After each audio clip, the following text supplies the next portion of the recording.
Welcome, brothers and sisters, to Mormon Movie Reviews, where LDS movie lovers belong. My name is D-Vase, and today is October 20th, 2022, and this is episode 41, and we will be reviewing Orgazmo, released in 1997. Running time of 94 minutes. Now, this is rated NC-17, so a caution to sensitive viewers out there. And spoiler alert.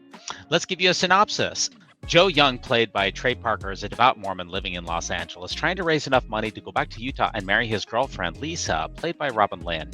Joe is spreading the word about the Church of Jesus Christ of Latter-day Saints when one day he's confronted by two burly bodyguards. A scuffle breaks out and Joe's martial arts skills impress Maxxx Orbison, played by Michael Dean Jacobs. This leads Elder Young to an adult film set in which Max casts unwitting Joe as a masked superhero named Orgazmo. Joe is conflicted because of his beliefs, but the salary offered would pay for the wedding in the temple in Utah, where his fiancée Lisa has expressed a strong desire. Joe reluctantly accepts. The film becomes a surprise mega hit, even in the mainstream, but Joe soon discovers that Max is a criminal with sinister plans. So Joe and sidekick Ben, played by Dean Bakar, become real superheroes to combat the evil director. Now, Orgazmo, it premiered at the Toronto Film Festival in 1997. The Motion Picture Association of America gave the film an NC-17 rating, resulting in a very limited release in the United States. There's also an unrated version of this film that was released on a two-sided DVD set, along with a theatrical version. Now, I believe that if this film was released today, that it would probably just have an R rating instead of an NC-17 rating. Now, the box office earnings of this film are around $600,000, which probably means that this film was made at a loss.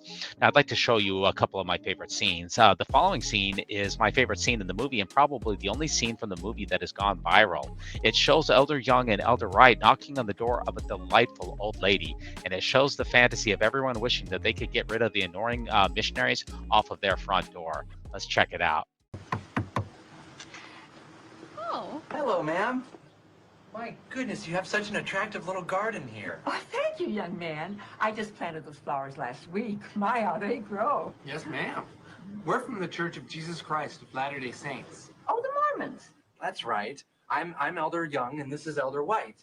Well, you two boys can just right off. Ma'am? You heard me. Take that Book of Mormon and shove it so far up your righteous asses that you choke. You soul-soliciting pig. Now that's worth the price of admission right there for a rental.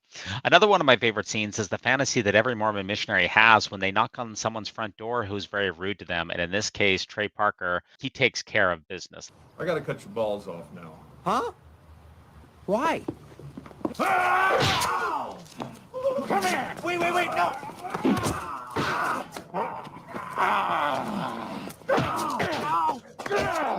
Yeah, that'd teach those Moonies to stay away from my house.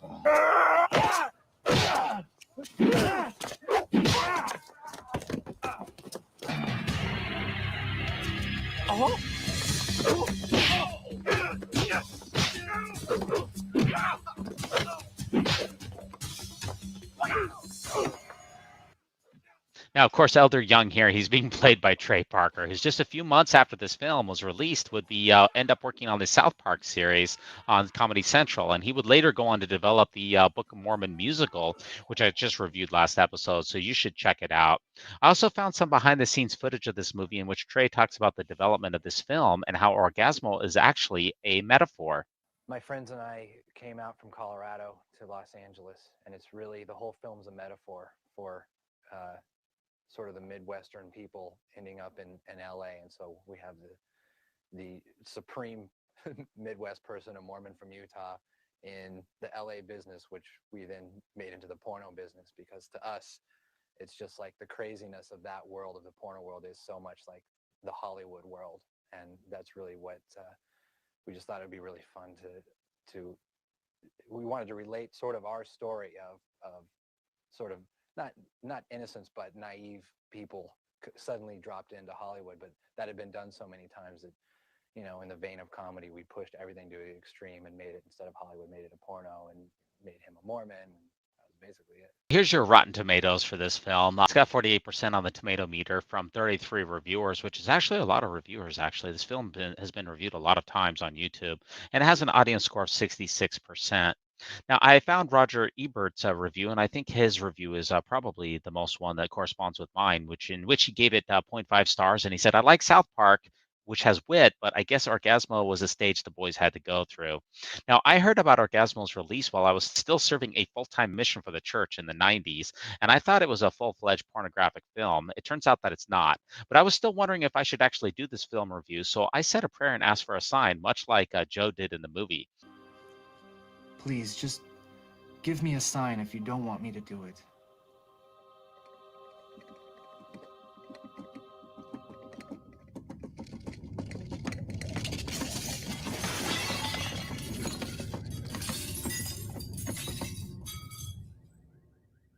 Any sign at all. I didn't get a sign either there, Elder Young, which is why I completed this review. Now, this film includes a cameo by Ron Jeremy, one of the most famous pornographic actors in film history.